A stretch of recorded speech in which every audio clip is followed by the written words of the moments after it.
is a show that focuses on the person behind the Brony. I'm your host, Osaka Jack. Please sit back and relax as we talk to this week's guest, Brony. Hello, everyone. This is Osaka Jack with Into the Spotlight on Everfree Network. And today I have someone with me who has one of the clearest microphones I've ever spoken to somebody with. Ms. Megaphoric. Hello. Hiya. How are you today? I'm pretty good. Good. I believe we mentioned it a bit earlier, but it's finally getting cold. We can finally turn on our heaters and bundle up with blankets in bed. Oh, yeah. Yep. Or open my window and let it get cold and bundle up with more blankets. Do both. Yes, absolutely. That is a large regret with me, is that the older I get, the less able I am to sleep in cold weather without getting sick. Sigh. Darn. Darn aging. Well, if anybody is not familiar with your work, can you do a quick description? What do you do? I'm mainly a singer in the fandom, and I do a little bit of art too, and I'm a lyricist. So, that's pretty much it. So if we combine singing and lyricist, does that make you a musician or not yet? I would consider myself a musician. Then so it's yeah, go for it. Not so good at instrumentals, but... Yet. I mean, no one's saying you can't in the future if you chose to. Yeah, true. I can somewhat dabble in piano if I practice a piece for 3 months without any breaks. That works, yeah. I recall I had a friend in high school who could not play the piano, but she specifically taught herself to play the Super Mario Brothers theme song on piano. And that's the only thing she would ever let herself learn. It's just that. Nice. I have no idea why she chose that. Why not choose that? Good point. But why choose only that was my thing. Not, like, don't even learn World 1.1-2, just 1-1. This is true. Wow. Okay. All right. If that's all you want to learn, that's all you want to learn. That's that is fine. An expansive repertoire. Requests? No, can't play that. No, can't play that. Tell you what, I'll play the one song I can't play. Here we go. I'm just picturing her having like a recital in some fancy concert hall and just walking on and playing that theme and then walking off. Massive applause. Gets hailed as the new talent. You've got to pay attention to her. When she does that one song, it's amazing. That's how I feel. My nickname is just pretty much that girl who sang My Cadence. Really? That's mainly what people know me by. So well, I can understand that's how they might be introduced to your work, but I don't think it's very polite to just call you that. Oh, no. Well, because whenever I meet someone, they're just like, Megaphoric. Okay, you're a singer? Like, yeah, I'm that girl who sang My Cadence. Oh, okay. I love your work. As in that one song I've heard. It's technically your work, so technically works. It was mostly Matt's work, but whatever. I wrote a bridge. You participated. That's how it goes. I wrote maybe 4 lines of that song. Do you recall which 4? Yeah, it was just the bridge. It's like, I'll never run, I'll never hide, blah, blah, blah, blah, blah. So you're on my side? Gotcha. Okay, I see. Yeah. Yeah, the part that has no male counterpart. I remember. Okay. Yes. The part that without which it's an even song, male and female, but when you add the bridge, it's a female song. Darn you! I'm a soprano, so I like to showboat. Just like take over all the songs. I want to now hear an all-male cover of My Cadence with a falsetto. Coco Nero could do it. Let's get on this. I want to hear a falsetto version. He has the best falsetto I've ever heard. We did a going away song for Matt Mosier before he left for the military. It's called Until You Return. And there's a part, maybe like 3/4 of the way through, where he just like hits these high notes and even I can barely. It is just like an 80s hair band scream.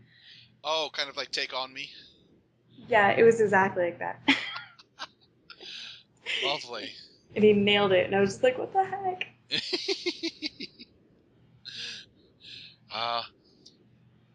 We need to get that then. We need to get an album of just falsettos.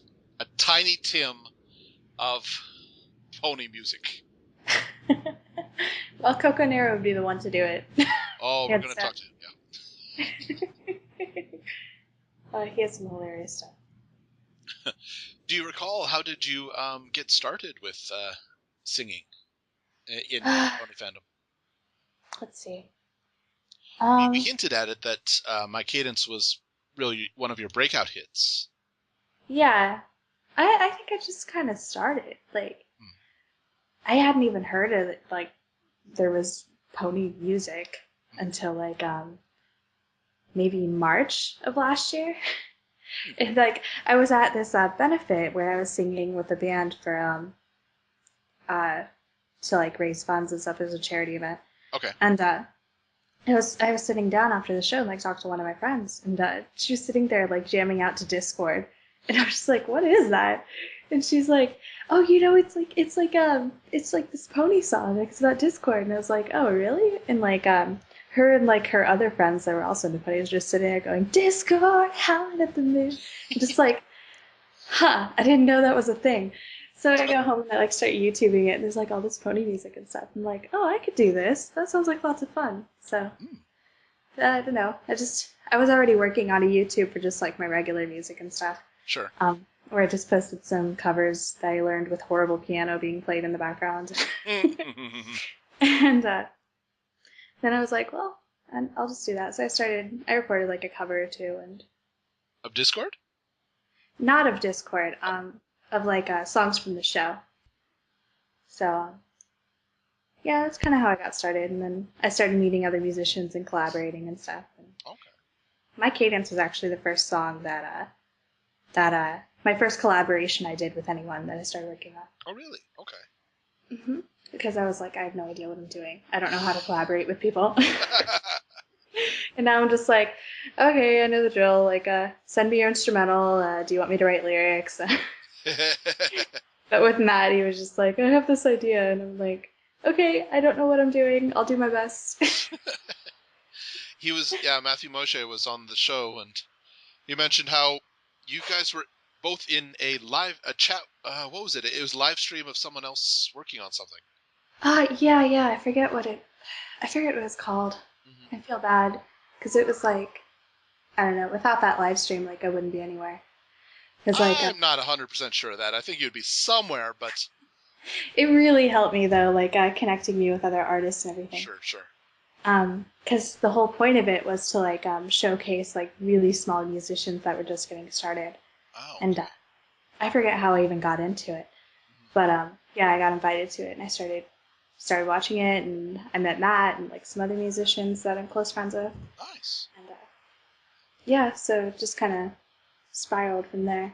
That's great. But I feel bad I can't remember it though. I will always insist that some of the best friendships are the ones where you say, how did we meet? I don't know. Right. I know I met Coco Nero because me, him, and Ali Hoopster, we all were featured on Equestria Daily together. So then we all just started talking from there. Now we're all really close friends. Nice. That's great. Yeah. Have you been able to interact? Well, what is the furthest location from you person that you've interacted with so far? Not including me. Let's see. In America, probably my boyfriend Jared in Oregon. Oh wait, no. In America, it would be Kanashi Panda. Okay. Because he's from Hawaii, and I'm close friends with him. Gotcha. I actually keep bugging him because he's supposed to send me Hawaiian sand and cuttlefish. And he's yet to do that so far. So yeah, I'm good friends with him. Probably the furthest in the world. Yeah. It's probably Feather. Okay. From Australia. Right. So, and whenever I first met her, like we would just go back and forth. Like every time we got into a call, we would spend a good 5 minutes just like trying to pronounce no in each other's accents. We would just be like, no, no, no, no, no, no. And everybody would be like, shut up. You know what? I would love to hear just get every accent we can possibly find, just people saying no. A lot of my Skype calls have been like that. Yeah, but like not just back and forth. We just get like in order, like 185 people with different accents, just everybody saying no, and that's it for like half second, and just move on. That'd be awesome. And then next time someone asks you to do something stupid, you just send them a link to that video. No, no, no, no, no.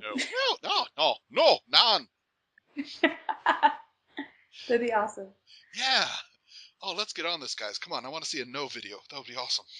A massive project. That'd be like the biggest collaboration we've ever put out. Yeah. And it'd be funny trying to, hey, can we get literally a half second of your time? Or half second of you recording. Might take you 10 seconds to record it, but just want to How hear long you does say. it take you to say no? Yeah, really. No. Okay, I count a quarter second. I'm all for this. We'll get the no project going. It'll be bigger than the Smile song. Ooh. The Smile project. That's our ending. That's our ending right there. No, not the Smile Project, but our ending. We have everybody, 185 accents saying no, at the very end, spike towards the sky. No! Can we just like do the entire Smile song? Like just saying no. Just be like, no, no, no, no, no, no. I was taught long ago, if you're ever, it just reminded me of lip syncing. I was taught long ago, if you're ever in trouble lip syncing, just lip sync the word watermelon over and over, and it matches almost every English word. See, I also like, I'm a music minor in college, so I have to do a lot of vocal training, and that's one of the tricks I hear a lot. Really? Yeah, if you don't know the lyrics, or if you mess up, just like mouth watermelon. Yep, it has enough of a mouth movement, and it's still vague enough where most people can't tell what you're saying. So it looks like you might be. I mean, if it's a long, high note, then yeah, don't keep moving your mouth. But yeah, yeah. So you got to use common sense, but yes. And another tip they told me before my recitals is just, oh, are you nervous? I'm like, no. And they're like, well, if you're nervous, you should eat a banana. It's like, okay. Yeah, that makes sense. It has potassium, which high amount of potassium helps reduce shaking in limbs. Yeah, that's what they were saying. Although I've done so many recitals now, I can't count. So sure. I'm just like, whatever. I don't care. Yeah. My general rule, if I'm really nervous about something, then it's going to go just fine. Mm-hmm. If it's truly a crisis situation, I've got ice water in my veins, and I am calm and cool and collected. Mm-hmm. It's just when everything's fine that I'm nervous as heck. Mm-hmm. It's a family trait. All of us do it. In a crisis, we're clear, level-headed people, and when breakfast is 5 minutes late, we're freaking out, running all over. So, see, I'm a psychology major, so I also remember hearing in one of my classes, one of my neurobiology professors was saying like, a little stress is actually really good. Yes. Like, if you can just get that sweet spot where it's just like a little bit of stress, that'll be like your peak performance. Yep. So it's probably bad that I'm like so used to recitals that I'm not nervous at all, because then it's kind of like I just kind of like, whatever my way through it. Sure. Yes. Wow. Yeah. I don't. Probably you didn't know my education history, but yeah, I have a master's degree in psychology before I came here. So wow, you're almost. Oh, really? We're from very similar areas of the states with similar degrees. This is really odd. Okay. Yeah, for sure. Like, I'm a Japanese minor, so, and you're from Japan, so. No. Be clear, I'm from America, but I live in Japan. Oh, sorry. No, that's okay. Common mistake. Oh, yeah. Common mistake. I should elaborate too. I'm not actually a Japanese minor. I was almost a Japanese minor. Okay, I took 2 semesters of Japanese. gotcha. And That's I realized probably that's better than I am. I might have more actual practice, but you probably know the language better than I do at this point. Oh, no. I was a bad student. I had to drop it because my GPA was so low. Oh no, I'm sorry. Well, I didn't really drop it. I just didn't take a 3rd semester. Okay, well that's something. Yeah, I was like, well, it's not really a major or minor for me, and it's Not dropping really the a major GPA, minor? so. Major or minor. I see, okay. I thought you were just Yeah. saying it wasn't an important minor for you. It's not a major minor. It's just a Oh, minor minor. Yeah, so I'm like, yeah, I should probably cut my losses. Gotcha. I understand. Though I was really interested in it, it's just I wasn't very good at it. Sure. Yeah, similar style here. I am very good at writing, at recognizing the kanji for any train station between here and work. But a lot of the other kanji, nope, no idea what that is. I don't use that in my daily life, so I don't know. Kanji's brutal, though. Yeah, it is. I have my friend is actually a Japanese major, and upstairs on her desk she has a huge stack of note cards, just massive. Yep. Yeah, I wish I was better at studying Japanese. And then you have a friend who's a year ahead of her, and there's a library of note cards, just kanji. Yep. I am rather thankful for audiobooks. I'll say that much. I'm very thankful for audiobooks, even Japanese audiobooks. Yay, this is wonderful. Right. Well, since you are such a huge famous singer that everybody knows your work so well, Of course. have you had the chance to perform at conventions? No, I haven't actually. The only convention I've gone to is BronyCon. Okay. This year. Which was actually a really cool experience. I got together with Kokonaru and Ali Oopster and Joe Loaf, and we all road tripped over. Nice. From Illinois to Baltimore. Nice. So that was really cool. But yeah, I applied to perform and I didn't really get in. So. Oh. That's but it was cool though seeing Joe Loaf and Feather perform. Yeah. So I was really happy just to be out in the audience, be able to watch them.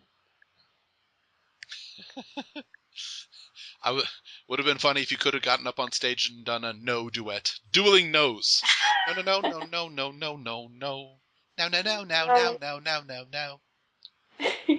They were actually really strict about you to be backstage, though. So I got kicked off backstage. Oh. I tried to pull the girlfriend card, I'm Joe Phillips' girlfriend. He's back here, and they're like, yeah, no dice. Oh. I understand, but at the same time, oh. Yeah, he was more mad about it than I was. I was like, it's cool, I'll go outside. He's like, no, that's so stupid. You shouldn't have to. I was like, okay, it's all right. I just have flashbacks to that recent Eiley Monty cover of Titanium, I Am Octavia.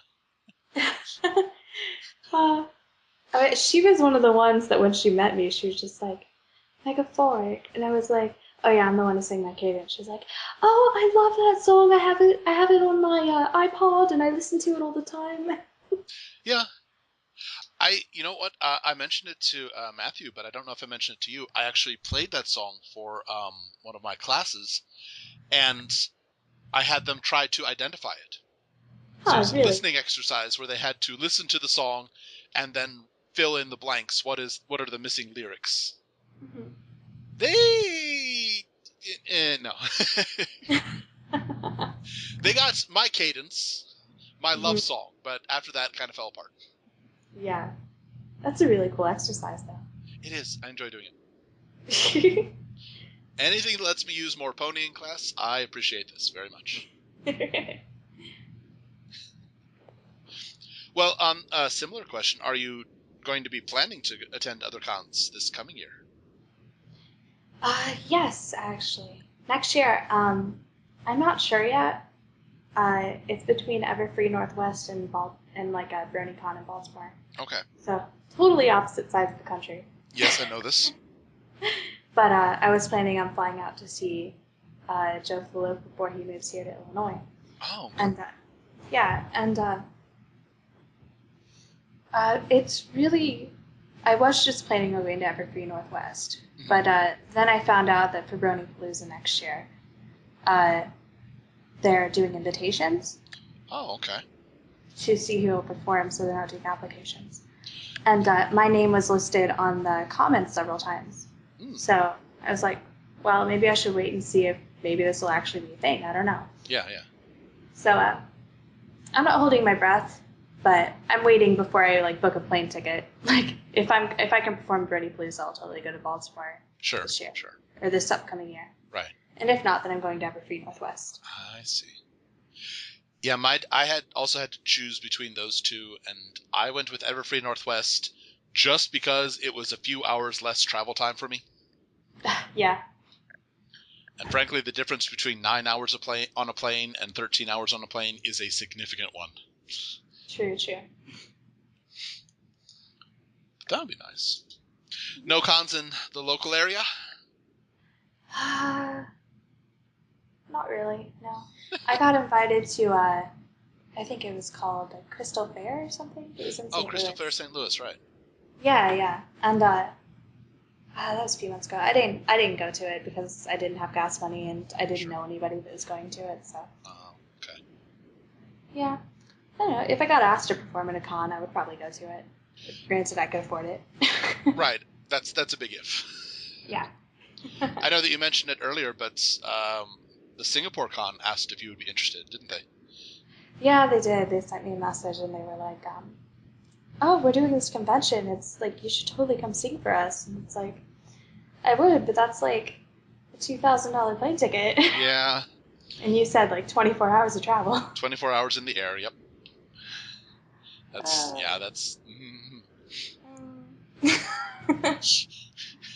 But I would love to perform. If they paid for my plane ticket, I'd be over there, no problem.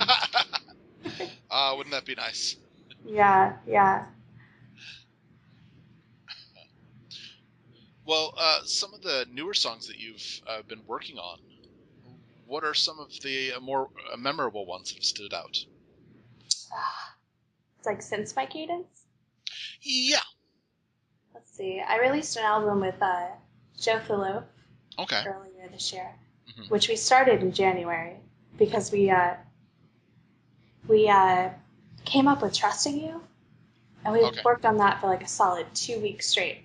And we were like, oh, this is amazing. Like, we're both so inspired. And like, we just like really like hammered it, like just like hashed it out and put so much work into it. And then we released it. We were so proud.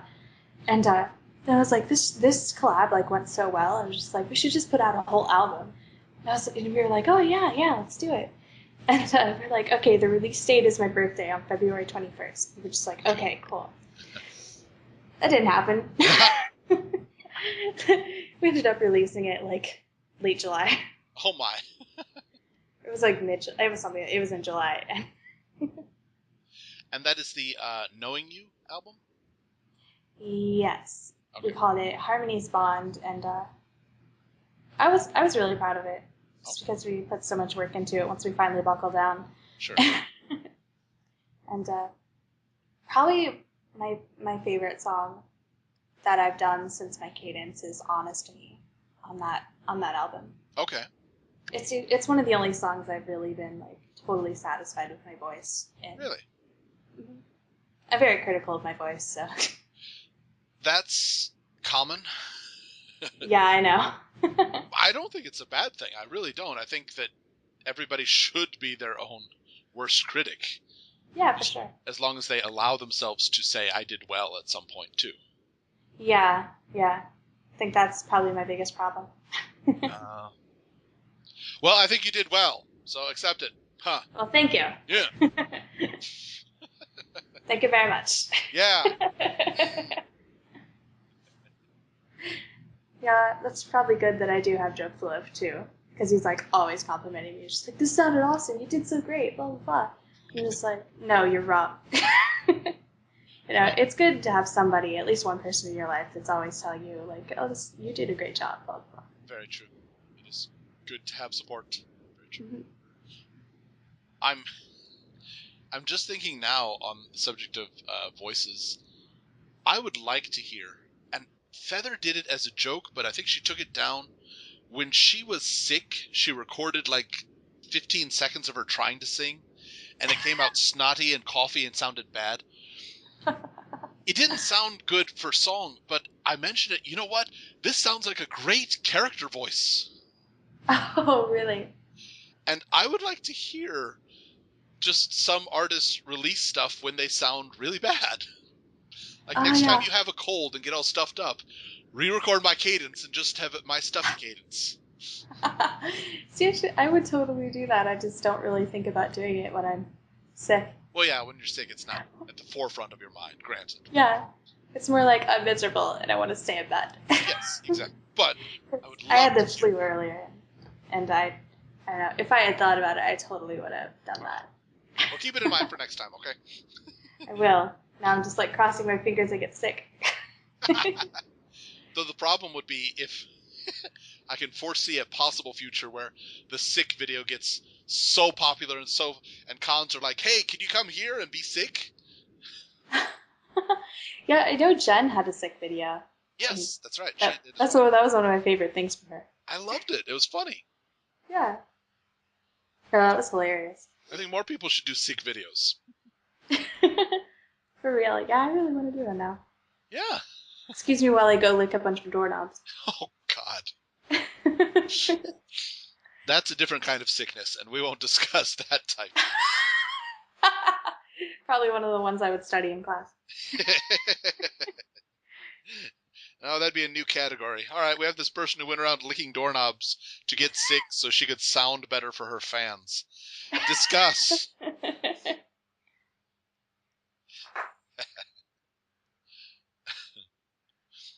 Well, is there a style of music that you find to be too difficult? Or something that you just don't care for your voice in? A particular style? Yeah.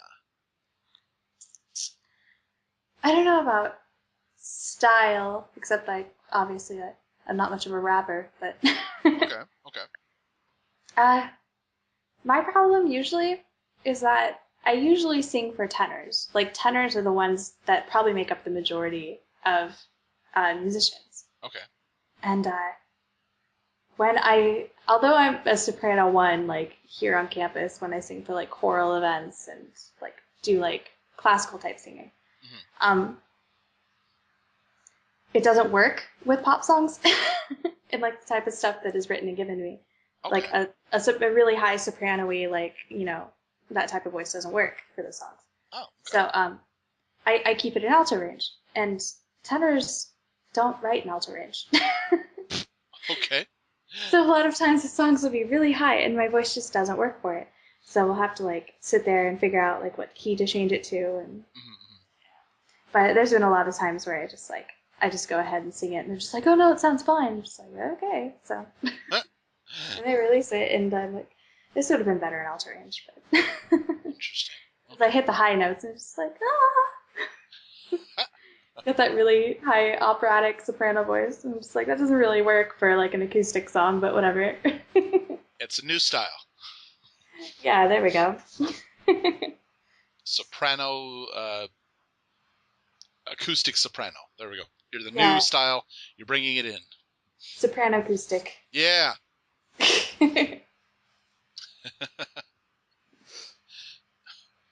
Well, a question that I ask in each of my interviews, in all of My Little Pony, what would you say is the one line or scene that defines you as a brony?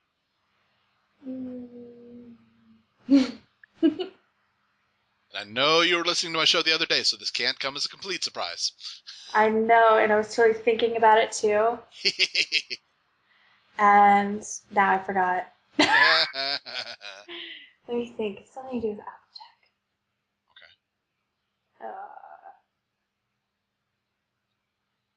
Oh, I think it was the episode where she and Rarity have a sleepover. Okay. Sleep before you look. And yeah, I think it's just like the whole episode because like I could identify with both Applejack and Rarity Okay. because like I'm the type of person that's like not afraid to get my hands dirty, and I get really like irritated when people are like so prissy and uptight that they can't handle any sort of germ or like they can't handle like doing any hard labor or anything. Or licking doorknobs. I mean, who's not okay with that? Right. But I'm also like Rarity in the sense that like, you know, I like to be girly sometimes and I like to dress up. Uh I like to take showers and get dressed up and do my makeup and, you know, all that. So I mean, I don't know, I kind of identify with that. Okay. Just in the sense that I could relate to both characters. I see. Okay. I thought you were going to say it was Applejack in Cutie Pucks, where she tries to grab Applebloom's feet and gets thrown off. Because honestly, when life is going so fast, you can't just grab it to make it stop. It'll throw you off, man. I wish I was that deep. No, I just saw that episode yesterday, so it was fresh in my mind. But Oh, I see. Though there was also the what was it? Season 3? No, season 2. Whatever, the wedding episode. the royal wedding, yeah, finale for season 2. Yeah, I can't keep them all straight.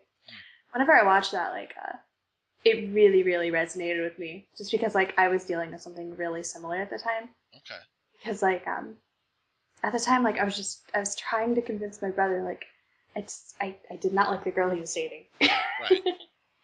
And I was like, I just wish you could see what I'm seeing, and he couldn't. Sure. And I was just like, oh, why can't you see? And like, we actually had a really big fight about it. Like, me and my brother are close friends, so we had a big fight about it. And like, I was an emotional mess, and it was just. And then this episode came on, and I was like, ah, why? Oh my. And I was just like, I can't watch this. Oh dear. Especially like whenever like her brother storms out of the room, and it's like, ugh. Oh. This feels. Yes. Indeed. It's like, this is my life right now. This is my life.